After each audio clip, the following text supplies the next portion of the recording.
Hey, folks, it's your buddy Mike Messier. We are here on a Friday afternoon. It's 4:19. Got a minute? And I had some requested rants from one of my good subscribers here, Michael A.J. Norris. Good guy. Always has some interesting topics for me to discuss.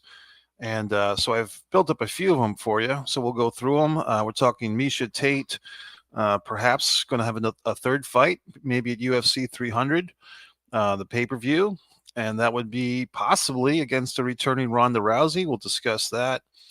What else have we got on target here? We'll throw some other stuff in the mix. Apparently, TNA Wrestling has gone into business with Endeavor, the parent company of the WWE. We'll get into that as well. And a sighting of Nails, I believe his real name is Kevin Kelly, a wrestler from way back when, who's apparently coming back into the scene for autograph signings. Let me know if you can hear me okay, folks. So let me talk about this Miesha Tate Ronda Rousey 3 possibility. I just watched their prior two fights. I've seen the prior two fights before.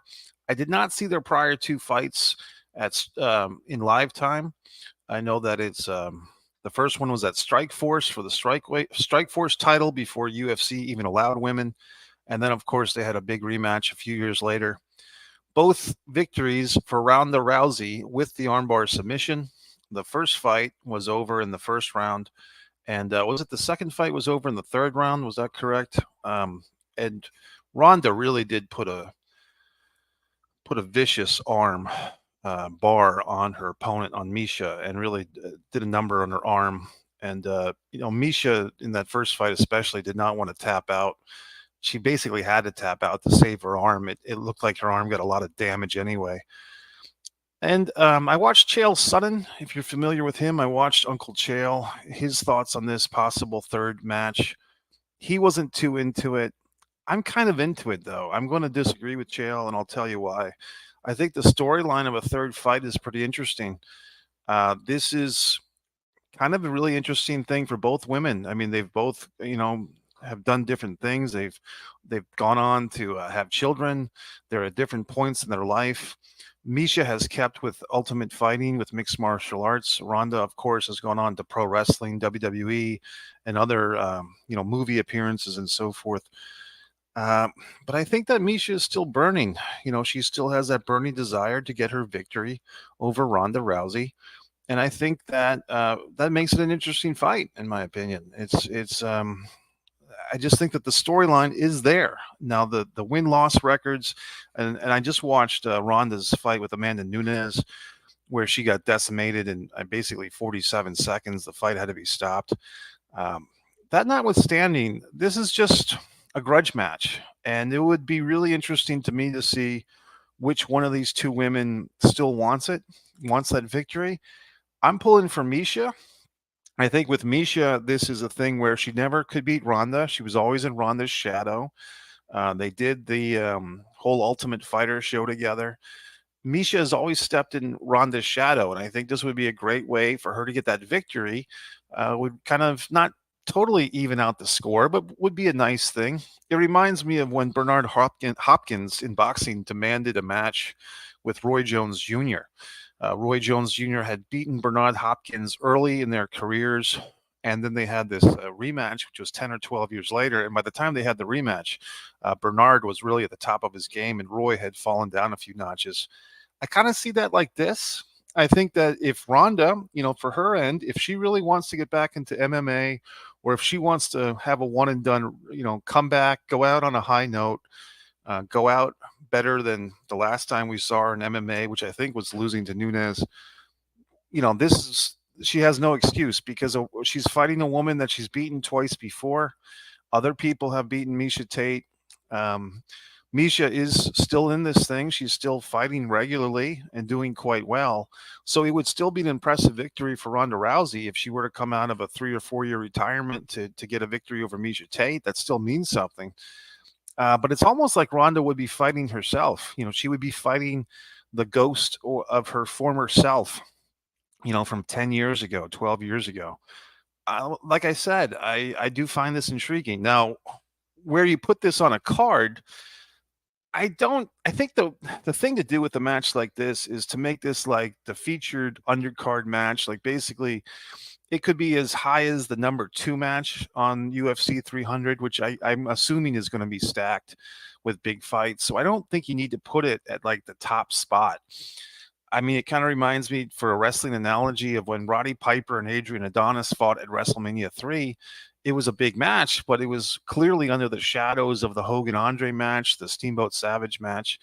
And Piper and Adonis went on right before intermission. And I think that was something like this.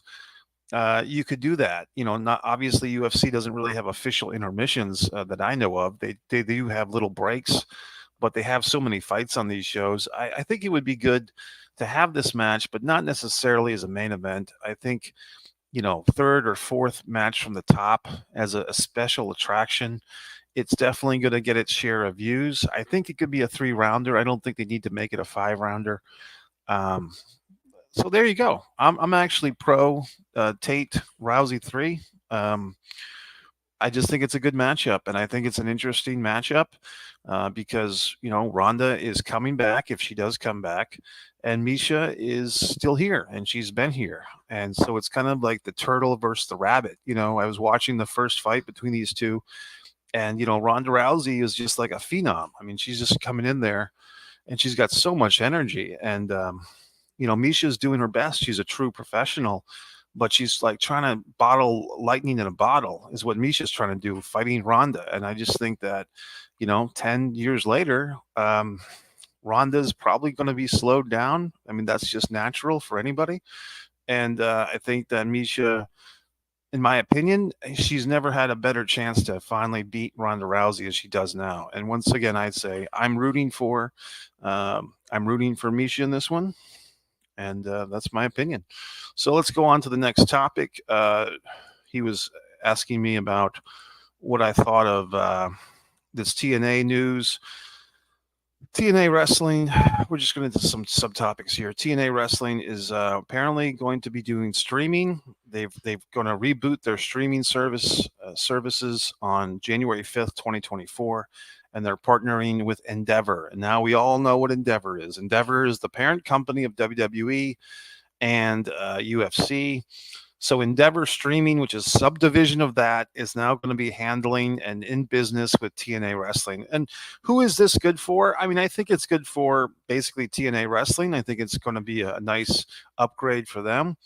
I think for the fans, like to me, that's even tempting. To be honest with you, if the format of the platform of the app is going to be easy to use, there's a lot of TNA wrestling, especially the early years. I've got a Blu-ray disc set of TNA Year One. It's just the 2002 weekly shows, but those early years, 2003, 2004. Raven stuff in early Impact Wrestling or early TNA Wrestling, I would like to see some of that stuff. And I do think there's something to be said, guys, for, what's up, Scorpions fan? I do think there's something to be said for good apps.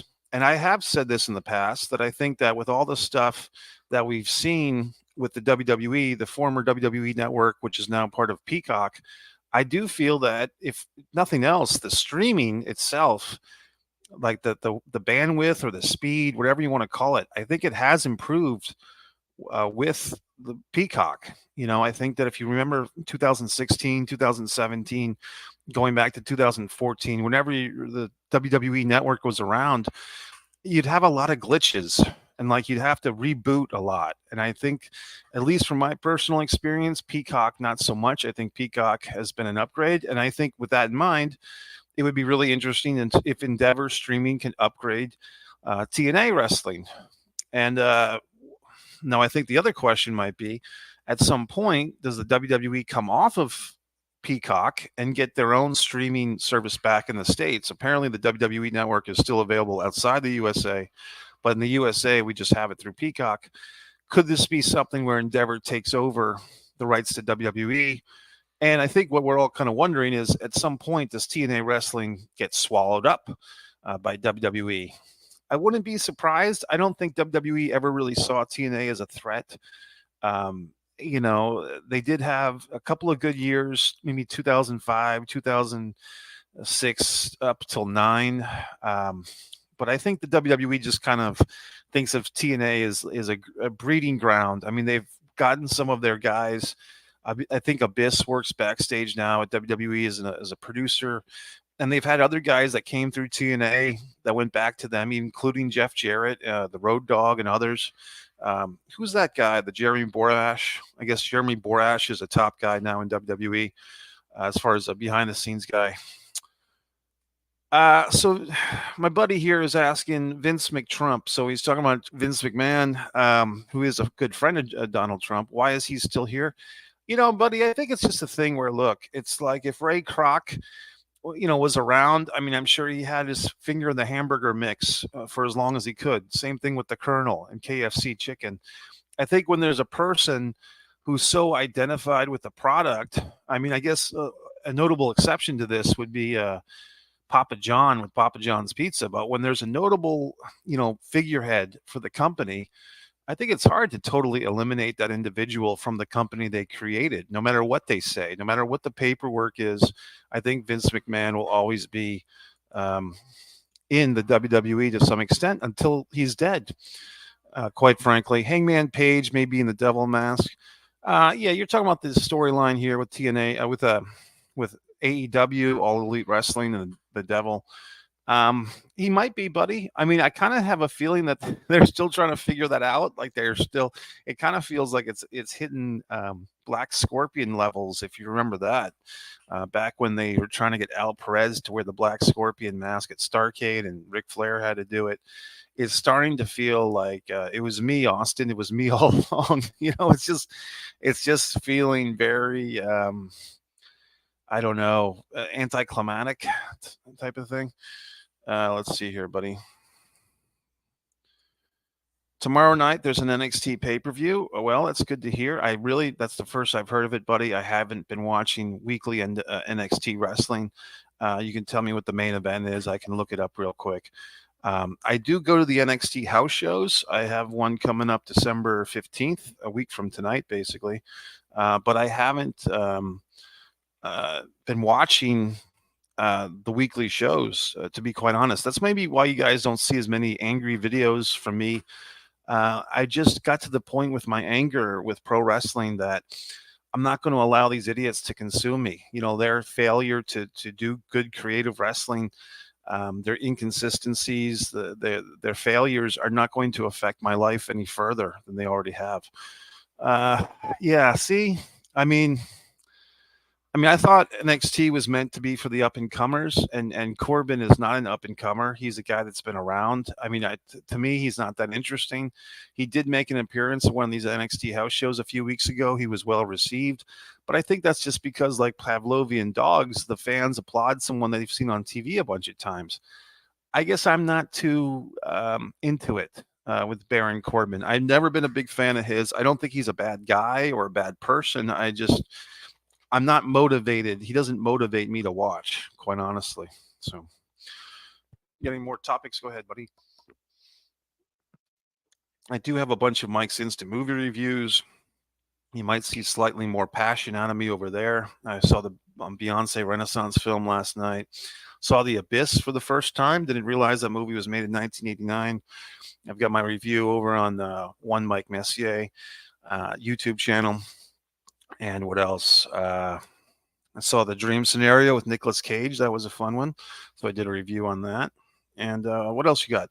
So the Kelly, I believe his name is Kevin Kelly, not the commentator guy, but the wrestler who was once known as Nails, had a very short-lived, I think a one-and-done appearance at WCW Slamboree 93, I think, against Sting.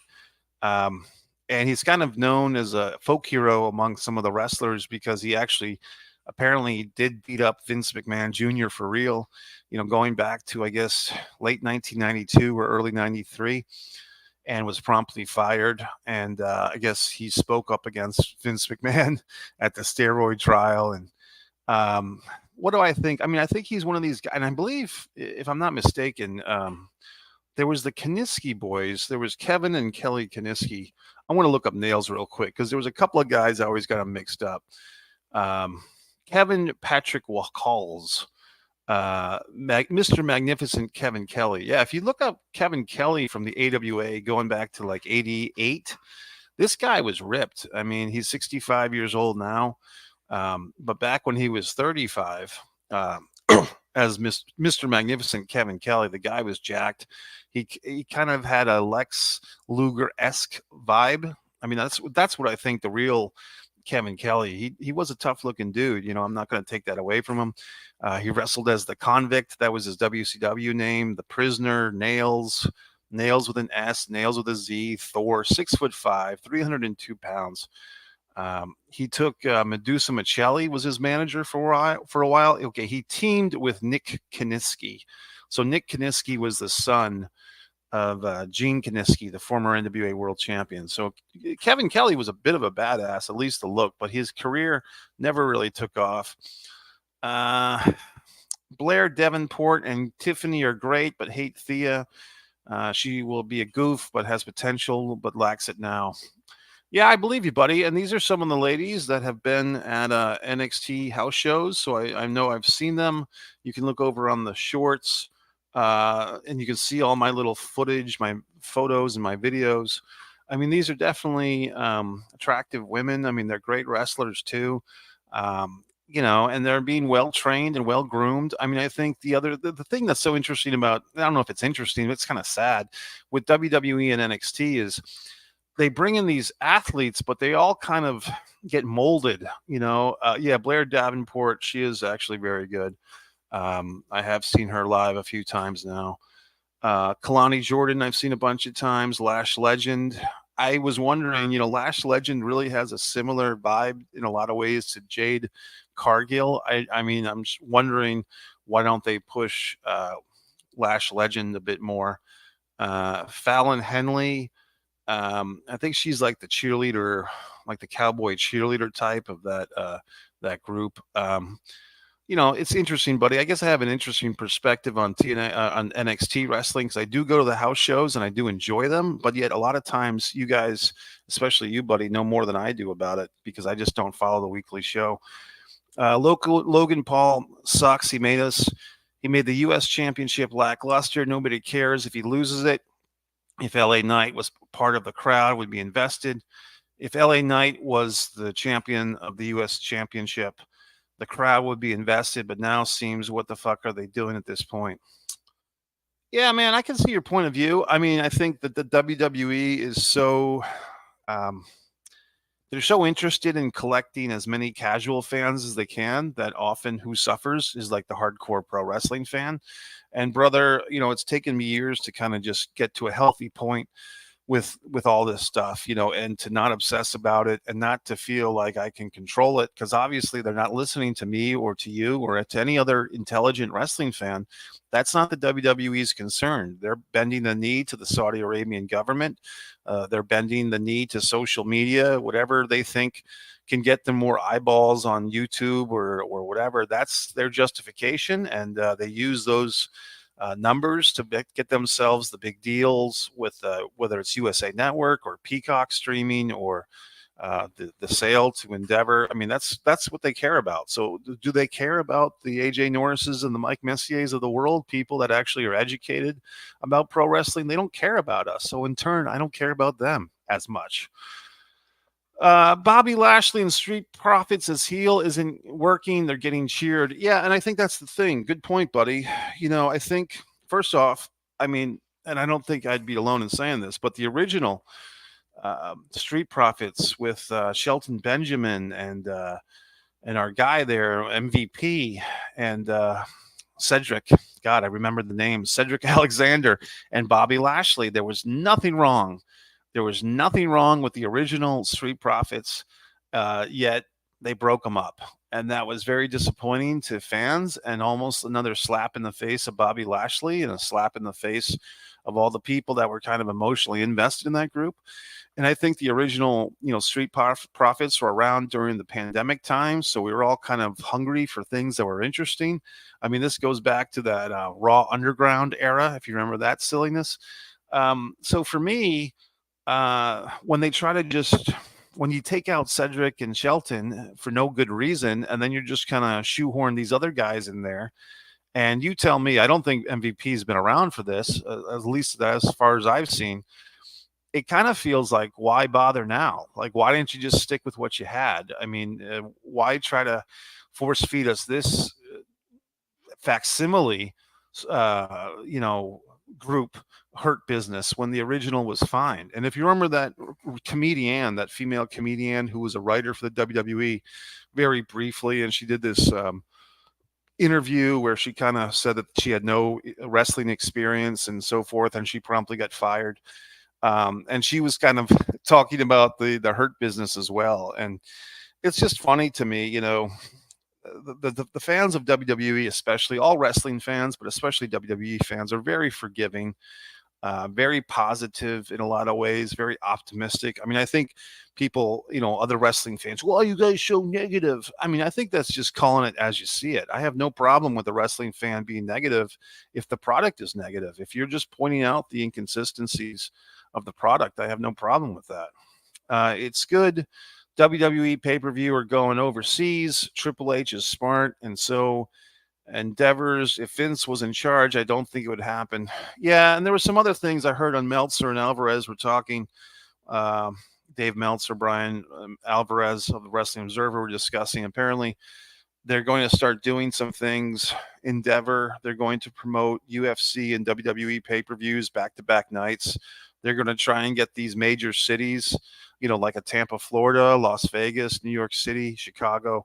They're going to try to get these cities to bid for, like a Survivor Series, and the next night a UFC pay-per-view, and the city has to bid for the honor of hosting these events. So, I mean, we'll see. I mean, apparently they've gotten some revenue from that for WrestleMania. I don't know if I think with one of the SummerSlams recently, City had to pay to get SummerSlam there. So, I mean, if you can do it, you can do it. I mean, I think, what's something worth? It's what someone else will pay for it. So if they can con job people or cities to pay for the money, to have these wrestling fans come into their town, then sure.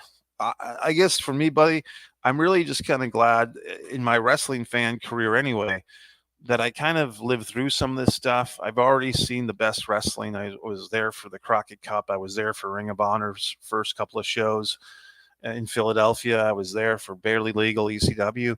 I have nothing to prove as a wrestling fan, and I feel that what I saw in my youth, in my childhood, is superior to what's out there now. But I still go to see stuff. I still go to NXT and AEW sometimes. AEW signed Flair for multi-year deal. Why Sting gone? Why Rick Stein? He can't get in the ring. Well, buddy, I think it's just a thing where Tony Khan likes wrestlers. Tony Khan likes having wrestlers around. He finds them entertaining. He's like a child who has the money to buy all the action figures, except the action figures have heartbeats and pulses, at least for the time being. So, I mean,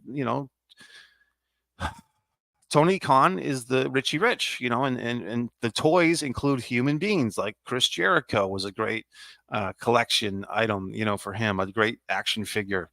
And now Ric Flair is. And why is he there? Well, it's because, he's selling his energy drink, and he's going to make occasional appearances. And Tony feels that there's value in that.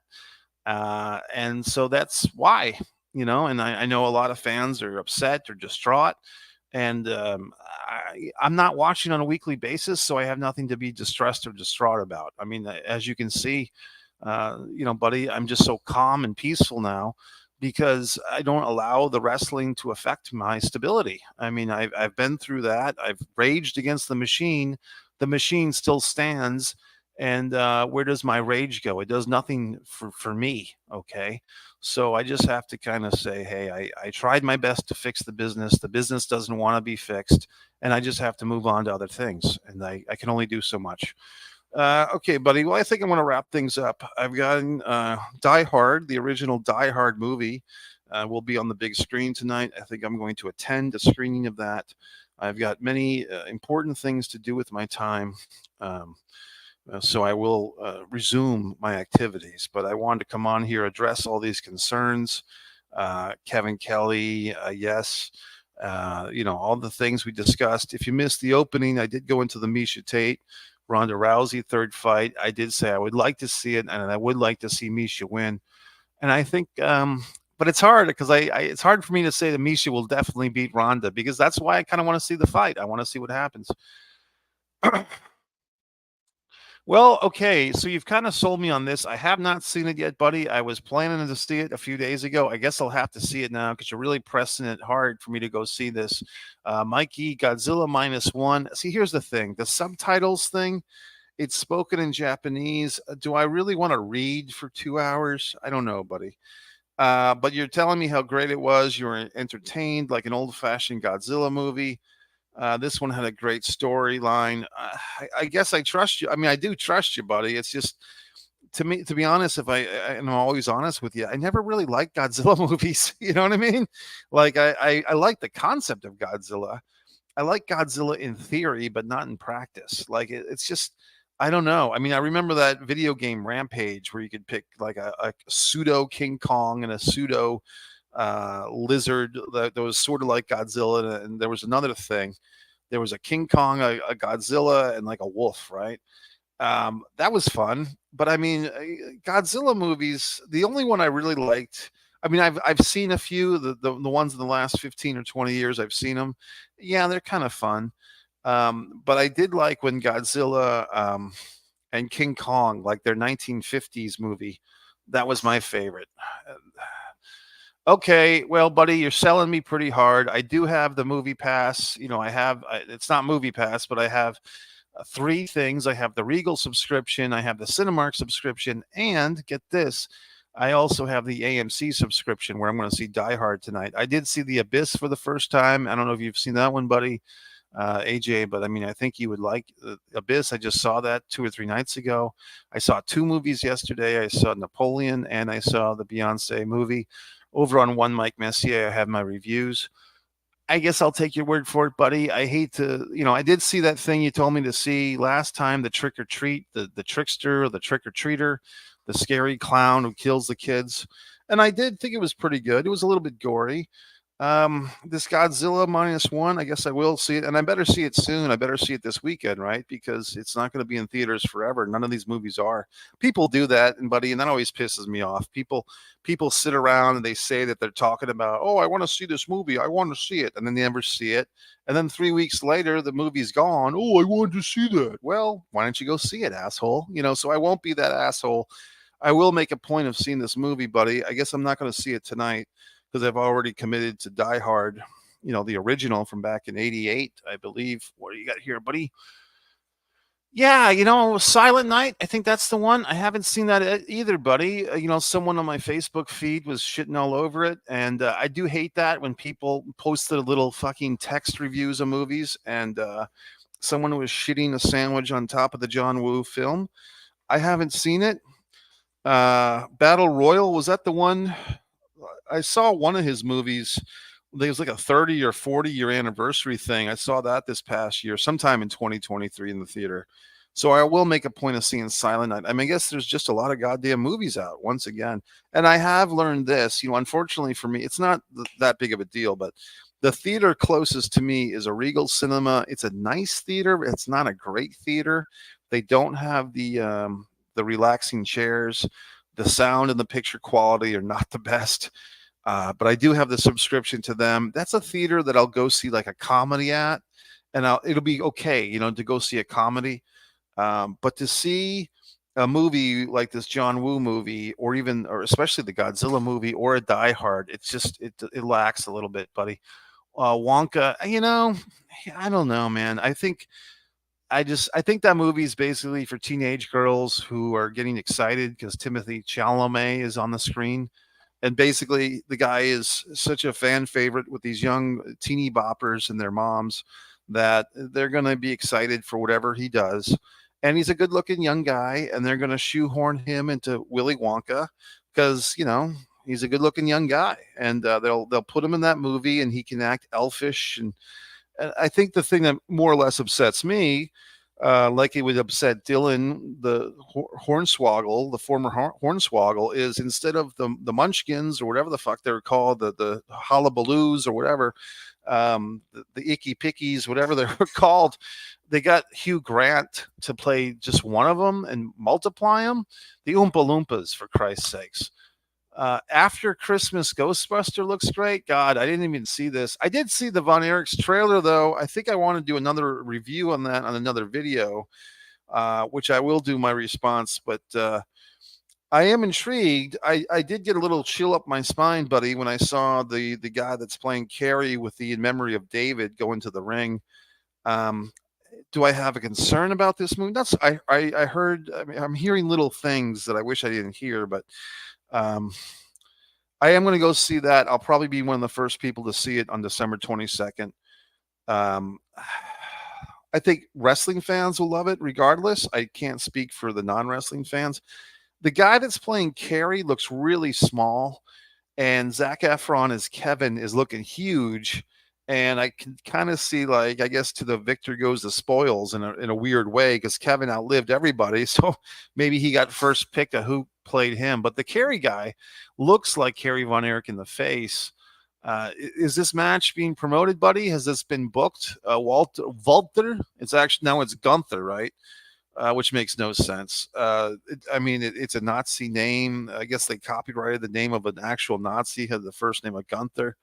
But Gunther versus Lesnar will be a good match. I'm sure it will be.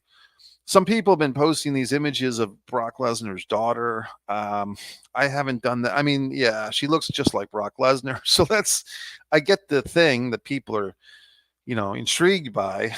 But I mean, she's also a kid. I think she's in her 20s. She's a college student, but I don't want to pick on her. It's not her fault, or it's not her credit. She's just a person doing her thing. WrestleMania 40, Gunther versus Brock. Okay. That's fine. I mean, I'm sure it'll be a hard hitting affair. But we've seen Brock lose at WrestleMania quite a bit. I mean, he lost to Seth Rollins. He lost to Roman Reigns at WrestleMania. He's lost to Triple H at WrestleMania. He's lost to Goldberg at WrestleMania. So Brock Lesnar is not like, even in the fantasy world of creation, it's funny because he loses quite a bit, but yet people still get excited about him. Yeah, I do remember Nicole Bass. Interestingly enough, buddy, if you want some Nicole Bass trivia, find Evan Ginsberg on Facebook. He's a good friend of mine. He was a good friend of Nicole's. I believe I saw Nicole Bass in person once at the New England Pro Wrestling Hall of Fame and Convention. I want to say in the year 2012. And Nicole, I don't really know too much about her. I mean, I saw her on the Howard Stern show. I saw her on Raw. It seemed like at the time the only natural thing was to put her in there with China. They never did that. I didn't hear about Ken Shamrock returning to WWE. I think I heard something about an action figure or a video game license.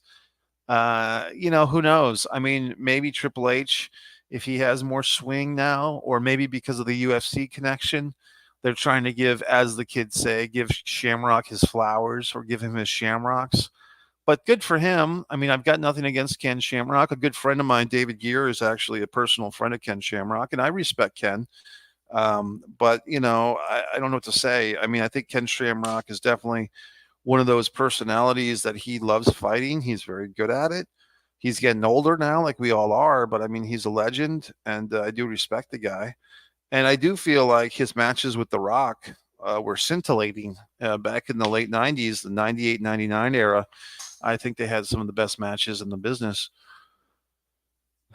I'm not surprised, though. Everything, it is what it is. Okay, buddy. Well, I hope I've answered your queries, your questions. Folks that weren't able to tune in live, I am jacking my stuff up these days. I'm sharing my stuff a lot more. If you guys want to copy and paste the URL, this was not my best rant. I'm not terribly angry right now. I couldn't fake it. I just didn't want to avoid all these topics that my loyal subscribers here have been demanding that I give their answer. My buddy Shane McKenna was very kind this week to me and Bailey Mack and a few others. So I'll give Shane there in Chi-Town a shout out, and that's it. So folks, have a great Friday. leave more questions and comments and so forth in the comments. And you can buy my book or not. You can subscribe and like or not. It's a free country, at least for now, MikeMessier.com.